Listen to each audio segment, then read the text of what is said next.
자, 흰 바람벽이 있어. 한번 봅시다. 우선 제목이 흰 바람벽. 바람벽이라는 것은 오른쪽 보면 방이나 칸사리 옆을 둘러막은 둘레의 벽. 됐지? 이게 뭐 가난이라는 것을 드러낼 수도 있어요. 가난. 근데 여기서는 흰 스크린과 같은 역할을 하거든요. 흰 바람벽에 여러 가지 영상이 비치거든. 그 오른쪽 잠깐 넘어가 보면 흰 바람벽의 의미와 기능이 있단 말이야. 요걸 좀 알아두자. 흰 바람벽은 유리창, 거울, 우물 등과 같이 그것을 바라보는 사람들의 모습을 비춰줘. 자, 바라보는 사람들의 모습을 비춰주면 그것은 내면을 성찰하는 매개체의 기능을 하겠지. 자, 이 시에서 흰 바람벽은 화자의 쓸쓸한 내면을 비춰주고 사색과 성찰을 통해 자신의 삶의 의미를 되돌아보는 계기를 마련해준다. 그래서 맨 마지막에 화자의 태도가 어떻게 변하고 있는지를 잘 봐야 돼. 그래서 여기에 등장하고 있는 화자의 내면의식, 요거를 좀 알아둬야 되는데, 우선은 외로움과 쓸쓸함에서 출발해서 스크린에 비친 어머니와 사랑하는 사람의 모습을 통해 그리움을 느끼고, 첫 번째 글자와 두 번째 글자를 통해서 체념, 운명적인 숙명, 요걸 느끼고, 그러면서도 고결함을 잃지 않겠다라는 다짐, 내 의지로 들어가지. 자, 오른쪽에 한번 보면 요 보기, 이 작품에서는 흰 바람벽에 대한 다양한 이미지가 복합적으로 내재되어 있대. 자, 우선은 외풍을 막는 허술한 벽, 됐지? 아까 가난의 이미지하고 연결될 수 있는 외풍을 막는 허술한 벽으로서의 초라한 이미지, 그 다음에 쓸쓸함, 이런 것들을 다 불러일으켜 주죠. 그러면서도 고결함을 상징하는 하얗고 깨끗한 이미지, 그걸 글자와 연결시키면서 마지막에 의지랑 연결이 되겠지. 자, 또한 더 이상의 탈출구 없는 한계 상황이나 상념의 투사가 가능한 스크린 영상되기도 한다. 그래서 이게 내면을 비춰주면서 영상처럼, 이를 통해 화자는 자신의 정서와 처지를 드러내며 삶과 가치관을 집약한다. 자, 이 정도 보면 될 것 같아. 자, 그럼 이제 시 해석하면서 들어가 보자. 자, 오늘 저녁이니까 지금 현재 상황이겠죠? 이 좁다란 방의 흰 바람벽에 내가 지금 화자가 아마 이 벽을 바라보고 있는 것 같아. 됐죠? 그래서 이라는 건 이 그죠? 화자한테 가까운 거지. 이게 바로 내 앞에 좁다란 방에 흰 바람벽이 있는 거지. 좁다란 방이라는 것도 어쨌든 가난이라든지 처지를 드러낼 수 있겠지. 거기에 흰색. 이 흰색은 아까도 얘기했지만 스크린과 같은 역할을 해줘야 되잖아. 됐지? 그러면서 뒤에 가면 고결함. 요거랑 묶이게 되니까 이 흰이라는 게 뭔가 순수? 요런 거랑 묶이게 돼. 그래서 나중에 앞에서 우리가 한번 했나요? 백화라는 시 자작 나옵니다. 그 다음에 나와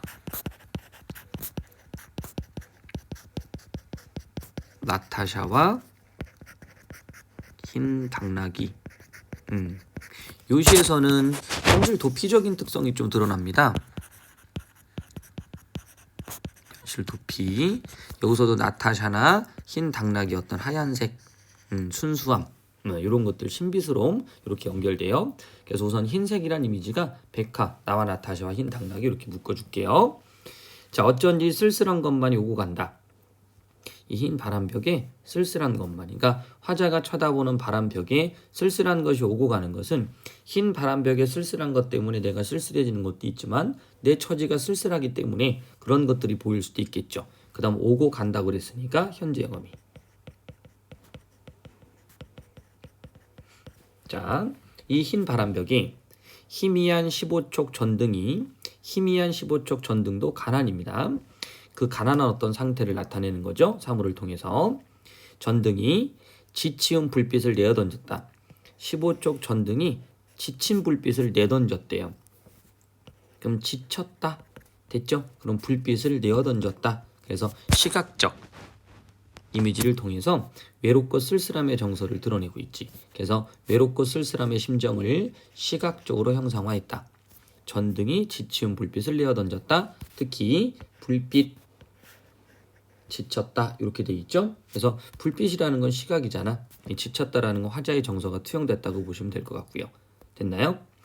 자, 때끌은 다 낡은 무명사스가 어두운 그림자를 쉬이고 있다. 자, 그림자 어둡다. 뭔가 좀 더 하강적인 느낌이 좀 들죠. 그죠? 어두운 이런 느낌들. 그림자를 쉬이고 있다. 그리고 또 달디단 따끈한 감주. 요거는 좀 기억해야 된다고 그랬습니다. 달디단 따끈한 감주. 자, 요거는 과거 추억이 담겨 있는 거. 그래서 백석시에서 우리 국수라든지 이런 거 했을 때 음식을 통해서 그죠? 그리움과 추억의 이미지 또는 여운한 골조 공동체적인 거 이런 것들이 음식과 연결되면서 전통이라든지 과거라든지 혈육이라든지 추억이라든지 이런 것들이 담기게 되는 거야. 그래서 화자의 소박한 소망, 과거의 추억, 향토적 소재 다 연결될 수 있지. 자, 달디단 따끈한 감주 한 잔 먹고 싶다. 고 소망이네요. 생각한 아주 소박한 꿈이네. 내 가지가지 외로운 생각이 헤매인다. 자, 오고 간다. 헤매인다. 그런데 전환이죠. 이것은 또 어인일인가? 이 흰바람 벽에 내 가난한 늙은 어머니가 있다. 내 가난한 늙은 어머니가 자 반복 그림의 대상이고요. 이렇게 시퍼러둥둥하니 추운 날, 시퍼러둥둥하니 추운 날, 이건 공감각이에요. 아, 저 시각이에요. 시각. 시퍼러둥둥하니 춥다. 그러면서 춥다. 그럼 이건 어떻게 돼요? 그렇죠. 공감각이 되겠죠. 그래서 푸른색의 이미지로 이걸 얘기하려다. 자, 푸른색의 이미지로 추위를 강조했기 때문에 실제 이때는 추운 날, 춥다라는 것은 감각으로 촉각이겠죠. 됐죠? 요 감각적인 추움을 강조하기 위해서 시퍼러둥둥하다라고 시각으로 표현한 거죠. 그래서 이거는 촉각의 시각하고요. 그 다음 여기엔 차디찬 물, 요거 다시 촉각이고요. 전체적으로 손은 담그고 무며 배추를 씻고 있는 모습이죠. 요건 자체는 또 시각이 될 수 있죠. 그러니까 시각적 이미지도 쓰였다고 보시고요. 촉각도 쓰였다고 보시고요. 그 다음 촉각의 시각화, 감각의 전인 공감각. 요거는 요번 주 평일날 공감각적 심상에 대한 예문집을 한번 더 풀 겁니다. 자, 그 다음 또 두 번째, 요거는 1번. 2번. 스크린에 비친 두 일화가 나와 있는 거죠. 뭐 이야기, 추억일 겁니다. 그러면 그리움의 대상이 될 거고요. 이런 것들이 하나의 의식 흐름, 옆쪽에 화자의 의식 흐름에 따라 시상이 전개되고 있다. 이렇게 알아두시면 돼요. 자, 그 다음 또 볼게요. 자, 또 내 사랑하는 사람이 있다. 내 사랑하는 어여쁜 사람이 있다. 사랑하는 사람, 그 어여쁜 사람. 어느 먼 앞대에 조용한 개포가의 나지막한 집에서 그 지아비와 그러면 어여쁜 사람의 남편이겠죠. 첫사랑 뭐 이런 정도로 해석하셔도 될 것 같아요. 마주 앉아 대국국을 끓여놓고 저녁을 먹는다. 자, 대국국을 끓여놓고 저녁을 먹고 있어요. 이때 대국국은 향토적 소재. 그래서 나지막한 집이니까 이것도 뭐 소박하다, 가난하다 괜찮을 거고요. 자, 그런데 벌써 어린 것도 생겨서 옆에 끼고 저녁을 먹는다. 저녁을 먹는다. 벌써 어린 것도 생겨서 옆에 끼고 저녁을 먹는다. 반복이 되면서 정서가 고조되는 걸 거예요. 자, 화자는 지금 혼자 있죠. 그런데 어여쁜 사랑하던 사람은 남편, 결혼도 하고요. 그 다음 벌써 자식까지 생겼습니다. 부러움의 대상이 되기도 하고요. 화자의 처지와는 대조가 되니까 화자의 처지가 고조되는 이런 느낌 되겠지. 자, 그 다음 그런데 또 이즈마카의 어느 사이인가 이 흰 바람벽에 내 쓸쓸한 얼굴을 쳐다보며 이런 글자들이 지나간다. 요거는 화자의 내면을 드러내는 글자입니다. 기억하셔야 돼요. 화자의 의식을 직접 드러내는 내용의 글자들이 지나가죠. 나는 이 세상에서 가장 외롭고 높고 쓸쓸하니 살아가도록 태어났다. 요거 가끔 문제 나옵니다. 가난하다, 외롭다, 그 다음 쓸쓸하다. 근데 여기는 높다라는 말이 있죠. 요건 이제 뒤에서 풀리게 되죠. 그래서 요게 뒤에 가면 고결함. 그래서 첫 번째 글자는 지나가면서 화자의 어떤 운명, 화자의 처지를 드러냅니다. 그리고 이 세상을 살아가는데 내 가슴은 너무도 많이 뜨거운 것으로 호젓한, 매우 홀가분하여 외롭고 쓸쓸한 것으로 사랑으로. 자, 호젓한 것. 그러면 많이 뜨거운 것은 글쎄요. 눈물일까요? 열정일까요? 뜨거운 것으로. 그 다음 여기 호젓한 것, 뜨거운 것, 그 다음 호젓한 것, 그 다음 사랑, 슬픔 이렇게. 그러면 내 가슴이 뜨거운 것이니까 아마 이거는 열정이나 정열이나 뭐 이런 것들이 될 것 같고요.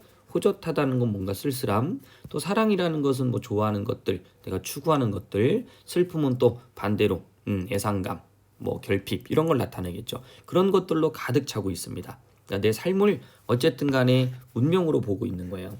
그리고 이번에는 나를 위로하는 듯이 나를 울력하는 듯이 눈질을 하며 주먹질을 하며 이런 글자들이 또 지나갑니다. 자, 이 글자는 화자의 내면을 드러내는 거죠. 하늘이 이 세상을 내일 적에 그가 가장 귀하고 사랑하는 것들은 모두 가난해요. 그죠? 가난, 외롭고 그대로 쓰고 있습니다. 그죠? 그러면서 다시 사랑과 슬픔까지 살도록 만든 것이다. 여기서 중요한 건 서로 이질적인 단어를 배합한 이유가 무엇이냐? 그건 바로 정신적 고결함, 잃지 않으려는 태도를 드러낸다라고 생각해 주시면 돼요. 밑에 한번 가봐요. 초생딸과 바구지꽃과 짝새가 당나귀가 그러하듯이, 그리고 또 프랑세스 잼과 도연명과 라이넬 마리아 릴케가 그러하듯이.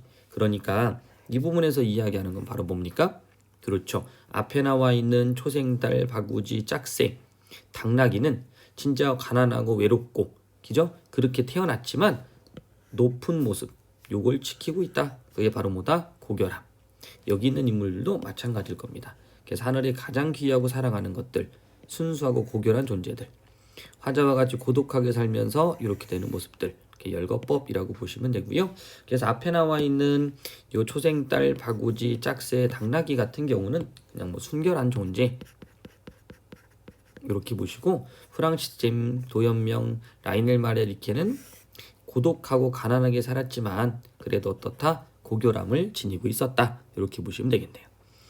자, 전체적으로 산문적인 특성을 좀 담고 있죠. 그죠? 그래서 오른쪽 잠깐 한번 가볼게요.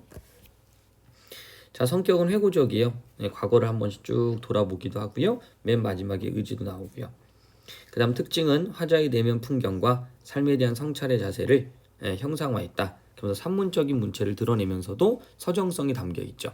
그래서 밑에다가 서사에 대한 걸 좀 집어넣었어요. 그래서 서사는 어떤 사실을 있는 그대로 기록하는 글의 양식인데, 서사는 인간의 행위와 관련되는 일련의 사건들에 대한 언어적 제한 양식이다.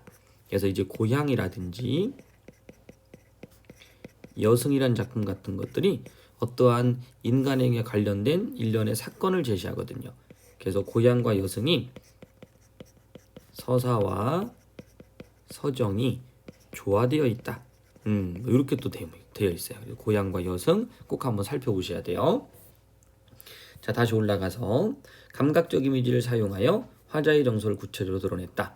의식 흐름을 중심으로 전개하고 있다라고 보시면 되겠고, 그 다음에 화자의 의지가 드러난 부분, 요거 맨 마지막에 여기 알아두셔야 되겠죠. 이렇게 A 부분 연결시키는 거 잊지 말고요.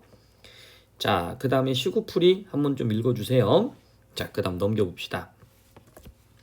이해와 감상에서 우선은 내용을 간단하게 읽어볼게요. 이 시는 고향을 떠나 쓸쓸하고 외로운 처지에 있는 화자가 쓸쓸한 흰 바람벽을 보며 자신의 주변 사람들의 삶에 대한 감상을 한 편의 영상물처럼 그려냈다. 그래서 흰 바람벽에 어머니, 사랑하는 사람이 보이게 되죠. 자, 그 다음 흰 바람벽에 어렵게 살아가는 늙은 어머니, 사랑하는 사람이 스쳐 지나가면서 화자는 외로움과 쓸쓸함, 그리움의 감정을 느끼게 되죠. 그러다가 자신의 처지를 운명으로 알고 체념하죠. 요거는 앞에서 우리 했던 남, 신의주, 유동, 박시봉방에서도 확인해 주시고요. 그 다음 자신의 주어진 삶을 긍정적으로 인식했다. 그래서 자신의 외롭고 힘든 처지를 극복하게 된다. 여기도 마찬가지겠죠. 처음에는 부끄러움, 슬픔 이런 거 느끼다가 운명을 받아들이고요. 그 다음 의지로 바뀌게 되죠. 여기에서는 뭐가 등장하죠? 그렇죠. 객관적 상관물.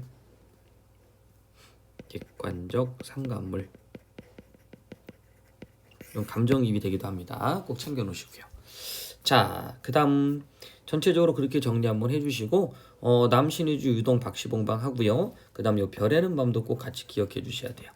됐나요? 그것도 좀 알아서 정리해 주시면 될 것 같습니다. 자, 그 다음 맨 밑에 남신의 유동 박시봉방 나오네요. 됐죠? 그 정도 정리해서 문제도 한번 쭉 풀어주시고요. 자, 그럼 흰 바람벽 여기까지 합시다.